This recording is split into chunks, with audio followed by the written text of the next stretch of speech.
إن الحمد لله وكفى وسلام على عباده الذين اصطفى وعلى آله وأصحابه الذين هم نجوم الهدى وقادة التقى أما بعد فأعوذ بالله من الشيطان الرجيم بسم الله الرحمن الرحيم قل صدق الله فاتبعوا ملة إبراهيم حنيفا وما كان من المشركين إن أول بيت وضع للناس للذي ببكة مباركا وهدى للعالمين فيه آيات بينات مقام إبراهيم ومن دخله كان آمنا ولله على الناس حج البيت من استطاع إليه سبيلا ومن كفر فإن الله غني عن العالمين صدق الله العظيم۔ میرے محترم بزرگوں، دوستو، اللہ تبارک و تعالیٰ نے ہمیں ایک کامل دین اور شریعت عطا فرمائی ہے، ایسا دین اور ایسی شریعت جو انسان کی زندگی کے ہر موڑ پر اس کی رہبری اور رہنمائی کرتی ہے۔ اور اگر آدمی شریعت کے منشے کو سمجھ لے اور اس کے مطابق زندگی گزارے تو پھر ہر جگہ پر اللہ تبارک و تعالیٰ کی طرف سے ہدایات ملتی ہے، رہبریاں ملتی ہے، اور پھر انسان ایک کامیاب زندگی گزارتا ہے، اور جس مقصد کے لیے وہ اس دنیا میں بھیجا گیا ہے اس مقصد میں بھی وہ کامیاب ہو جاتا ہے۔ دنیا میں بھیجے جانے کا مقصد کیا ہے کہ وما خلقت الجن والانس الا لیعبدون،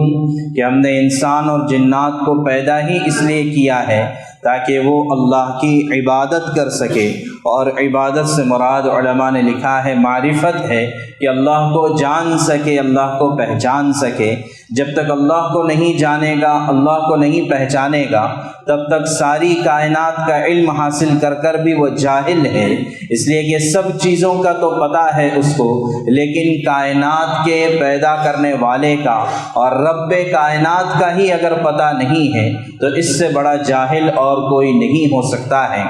تو اس وجہ سے اگر انسان سب سے پہلے اس بات کو سمجھ لے کہ اللہ تبارک و تعالیٰ نے مجھے اس دنیا میں کیوں بھیجا ہے اور بھیجے جانے کے پیچھے کیا مقاصد ہے، اور پھر یہ کہ میں کامیاب زندگی گزارنے والا کب کہلاؤں گا، کیا دنیا اور دنیا کے اسباب کو جمع کر لینا یہ کامیاب زندگی کی علامت ہے؟ تو دنیا میں بہت سے فرعون گزرے ہیں، بہت سے نمرود گزرے ہیں، لیکن کیا ان کو کامیاب کہا جاتا ہے؟ ہرگز نہیں۔ ساری دنیا کی طاقتیں جن کے پاس جمع تھیں لیکن وہ ناکام اور نامراد ہوئے، اور ان کو قرآن نے بھی ناکام کہا اور عقل انسانی بھی اس کو ناکام کہتی ہے۔ تو پھر کامیاب کون ہے؟ کامیاب وہ ہیں جنہوں نے اللہ کو پہچانا اور اللہ کے کہنے کے مطابق زندگی گزاری، وہ اصل کامیاب ہیں۔ چنانچہ اللہ تبارک و تعالیٰ نے جو ہمیں دین عطا فرمایا ہے اس میں سب سے پہلے ایمان ہے، پھر نماز ہے، پھر روزہ ہے، پھر زکوٰۃ ہے، پھر اس کے بعد حج ہے۔ تو حج یہ ایمان کی اور اسلام کی تکمیل والی عبادت ہے۔ اللہ تبارک و تعالیٰ نے جن کے بارے میں چاہا اس سال خاص طور سے 2 سال کی پابندیوں کے بعد جن کو چاہا اللہ تبارک و تعالیٰ نے اپنے فضل سے، اپنے کرم سے حج بیت اللہ کی سعادت نصیب فرمائی، اور الحمدللہ عافیت کے ساتھ یہ لوگ پہنچے اور پورا فریضہ حج کو بڑے عافیت کے ساتھ انجام دیا، اور پھر اب سب واپسی کے قطار میں ہیں، بہت سے پہنچ چکے ہیں، بہت سے پہنچنے والے ہیں۔ لیکن یہ سارا جو حج کا فلسفہ ہے اور سارا جو حج کا سفر ہے، یہ حج کے لیے آنا جانا ہے، یہ حج کے لیے سارا خرچ ہے، اس کے پیچھے مقصد کیا ہے؟ کیا محض روپیہ پیسہ خرچ کر دینا، یا یہ کہ جیسے اور مذاہب میں یاترائیں ہوتی ہے تو اس میں جا کر آ جانا، یا یہ کہ جانے والے کی مغفرت کا ہو جانا؟ کیا صرف یہی حج کا خلاصہ ہے؟ کیا یہی صرف حج کا فلسفہ ہے؟ تو نہیں میرے محترم بزرگوں، یہی صرف حج کا فلسفہ نہیں ہے۔ یقیناً جانے والے سعادت مند ہیں، تو لہٰذا اللہ تبارک و تعالیٰ کی طرف سے نوازش، انعامات، مغفرت کا اعلان اور اللہ تبارک و تعالیٰ کا فرشتوں کے سامنے فخر کرنا، یہ تمام چیزیں ہیں، لیکن یہی صرف حج نہیں ہے، اور حج کا مقصد صرف یہی نہیں ہے۔ اصل میں حج کیا چیز ہے؟ حج اصل میں مکہ مکرمہ اور مدینہ منورہ کی زیارت ہے۔ حج تو اصلاً مکہ مکرمہ میں ہوتا ہے، البتہ مدینہ منورہ اس کے ساتھ اضافی چیز ہے۔ حج تو 5 دنوں میں ہوتا ہے، لیکن جو ہے وہ سارے 5 دن اور وہ سارے مقامات، وہ سارے اماکن اور جگہیں جہاں پر حج کا فریضہ ادا کیا جاتا ہے، وہ حقیقت میں کیا ہے؟ وہ حقیقت میں ابراہیم علیہ السلام کی قربانیوں کی یادگار ہے کہ ابراہیم علیہ السلام یہ کون تھے؟ کہ یہ وہ تھے کہ جن کے بارے میں اللہ تبارک و تعالیٰ نے فرمایا فَاتَّبِعُوا مِلَّةَ إِبْرَاهِيمَ حَنِيفًا، کہ ابراہیم علیہ السلام کے طرز کی اتباع کرو۔ کہیں پر فرمایا وَمَن يَرْغَبُ عَن مِلَّةِ إِبْرَاهِيمَ إِلَّا مَن سَفِهَ نَفْسَهُ، کہ ابراہیم علیہ السلام کے طریقے سے وہی شخص اعراض کر سکتا ہے اور وہی ہٹ سکتا ہے جو اپنے آپ کو نقصان میں ڈالنا چاہتا ہے، جو اپنے آپ کو بیوقوف بنانا چاہتا ہے، وہی ملت ابراہیمی سے اعراض کرے گا، ورنہ ملت ابراہیمی سے کوئی عقل مند اعراض نہیں کرے گا۔ تو ملت ابراہیمی ہے کیا چیز؟ تو حج اصل میں ملت ابراہیمی کے یا ابراہیم علیہ السلام کے طرز کو یاد دلانے اور اس کی یاد کو تازہ کرنے کا عمل حج ہے۔ ظاہر ہے کہ جانے والے تو چند لوگ ہوتے ہیں، چند لاکھ لوگ ہوتے ہیں، لیکن ساری امت اس ہر سال حج کے مہینے میں اور حج کے آنے جانے والوں کے ساتھ جو ان کی ایک یاد تازہ ہوتی ہے، تو کس بات کو یاد کرانا ہے؟ صرف یہ کہ جانے والوں کی مغفرت ہو جائے اور یہ کہ رخصت کرنے والے ان سے دعا کی درخواست کریں اور واپس آنے کے بعد ان سے دعا کی درخواست کریں، ان کی دعائیں قبول ہو، یہ تو شخصی انعام ہے۔ لیکن پوری امت پر جو یہ فرض کیا گیا ہے اور ہر سال یہ عمل ہوتا ہے، تو اس کے پیچھے ملت ابراہیمی کی یاد کو تازہ کرنا ہے۔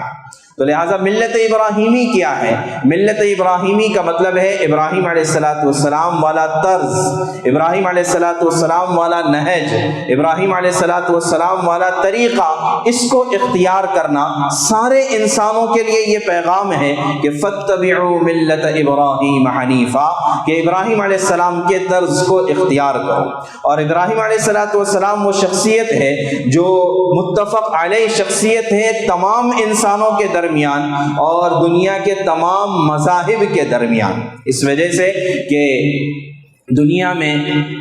سب سے زیادہ پاپولیشن کے اعتبار سے عیسائیت ہے، پھر اسلام ہے، پھر یہودیت ہے، تو یہ تینوں مذاہب آسمانی مذاہب کہلاتے ہیں، ابراہیمک ریلیجن کہلاتے ہیں۔ تو یہ دین سماوی کہلاتے ہیں، آسمان سے اترے ہوئے دین کہلاتے ہیں۔ اور پھر اسی کے ساتھ جوڑ دیجئے ہندوازم کو بھی، اس لیے کہ یہ بھی کہیں نہ کہیں اہل کتاب کے موافق ہے، شبہ اہل کتاب ہے۔ تو چوتھا بڑا مذہب ہندوازم ہے۔ تو ان تمام مذاہب میں ابراہیم علیہ السلام کا ایک مقام ہے، ایک درجہ ہے۔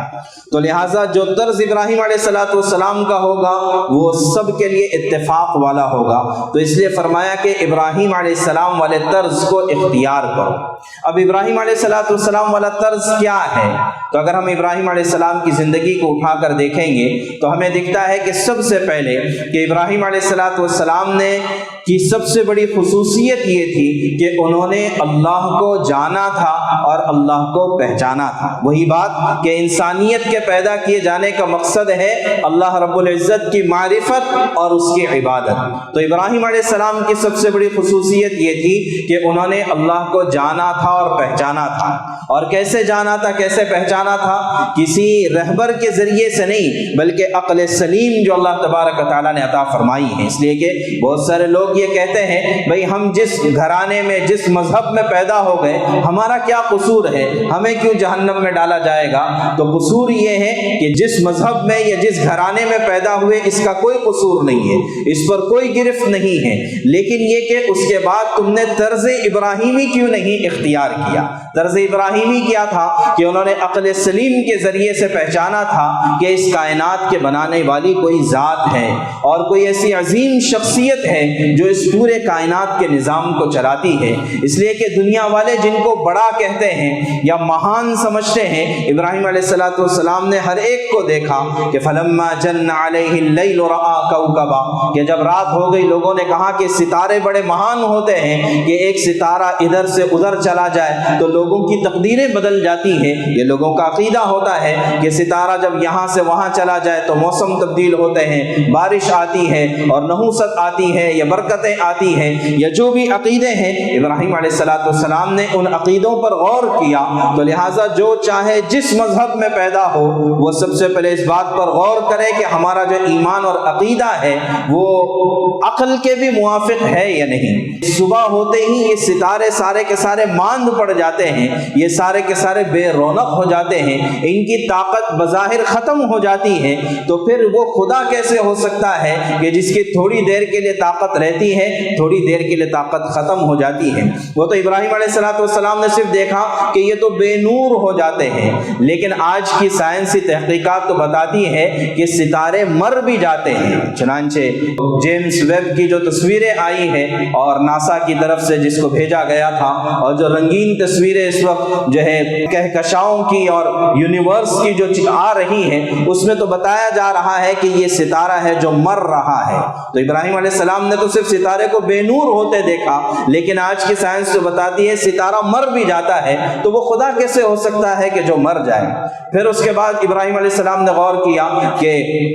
ہو سکتا ہے چاند میں کوئی کرشماتی طاقت ہو، اس کو خدا سمجھا جائے، لیکن دیکھا کہ وہ بھی غروب ہو جاتا ہے، تو فرمایا کہ نہیں، میں غروب ہونے والوں کو خدا نہیں مان سکتا۔ پھر جو ہے کسی نے، یا پھر یہ کہ نظر گئی اس طرف، فلما رأى الشمس بازغة قال هذا ربي هذا اکبر، کہ جب کہا کہ دیکھو یہ سورج ہے اور یہ سب سے بڑا ہے، سب سے مہان ہے، سب سے شکتی شالی ہے، تو ہو سکتا ہے یہ خدا ہو۔ لیکن جب وہ بھی غروب ہو گیا تو فرمایا کہ نہیں، انی وجہت وجہی للذی فطر السماوات والارض حنیفا، کہ میں تو اپنا رخ اس ذات کی طرف کرتا ہوں، اس رب کی طرف کرتا ہوں جس نے آسمان اور زمینوں کو پیدا کیا ہے، ساری کائنات کو بنایا ہے۔ چنانچہ اللہ تبارک تعالیٰ فرماتے ہیں سنریہم آیاتنا فی الآفاق وفی انفسہم حتی یتبین لہم انہ الحق، کہ ہم جو ہے کائنات میں اور خود ان کی ذات میں ایسی نشانیاں ان کو بتائیں گے کہ یہ اس بات کے ماننے پر مجبور ہو جائیں گے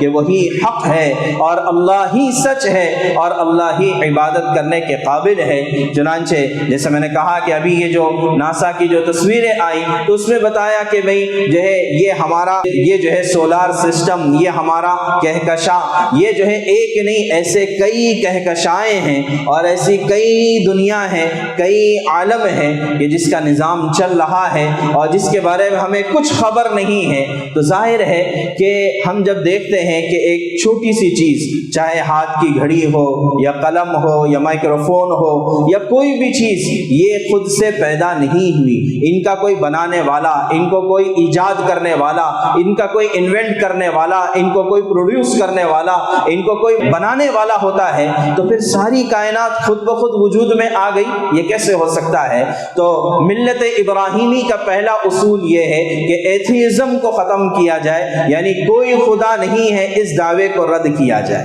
یہ ساری کائنات بتاتی ہے، کائنات کا ایک ایک ذرہ بتاتا ہے کہ اس کو کوئی بنانے والا ہے اور اس کو کوئی پیدا کرنے والا ہے، اس کو کوئی چلانے والا ہے اور اس کا کوئی خالق ہے اور اس کا کوئی مالک ہے۔ دوسری بات ابراہیم علیہ السلام کی جو